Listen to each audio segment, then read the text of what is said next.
Hey folks, this is Chris with Oregon Figs. It's July 29th, 2023.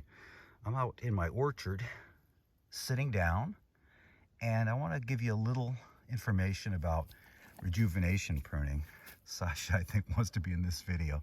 So the tree I'm going to talk about today is called Bell, B-E-L, Coll, C-O-L-L. It's a Montserrat Pons variety. It has a small main crop fig and apparently has a larger breba that is very good. And this is a tree that was gifted from my buddy Eric outside of Salem, and I just saw a drip of latex. So what's happened with this tree is I put it in ground in either February or March, which is really too early to put a tree in ground here in the Willamette Valley. And what happened was it sustained frost damage or freeze damage. So you can see those cracks, you can see that black and brown, and it goes all the way down. So I could continue to grow this tree out, and if I did, it would grow slow. It would never be a great tree because it would always be fighting all of that damage, because there's a lot of cellular damage right there.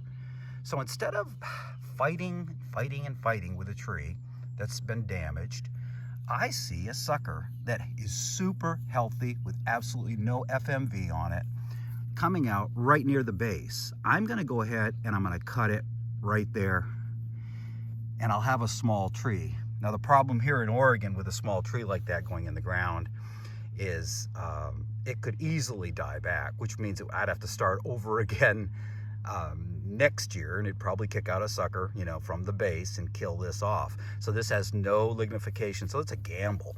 What I'm going to try to do is take it off, let the tree put all of its energy into this sucker, and then when fall rolls around, I'll just take some straw and I'll just cover it with straw and keep my fingers crossed. So that's one little trick. I'm a huge believer in rejuvenation pruning. Your trees generally come back much healthier.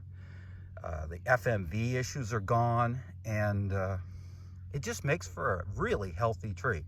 So something I really believe in, and I think Sasha even believes in it. Do you believe in that, Sasha? Are you a good girl? Yeah, a little bit of a wag for dad. Anyways, that's something I give as a tip, and don't waste your time if your trees are damaged like that. If you see a nice sucker and you're in a position, go ahead and cut it off, and keep your fingers crossed. Here in Oregon, like I say, this isn't lignified at all, so this is a huge gamble. It might die all the way back, in which case we'd have to play the sucker growing game again next year.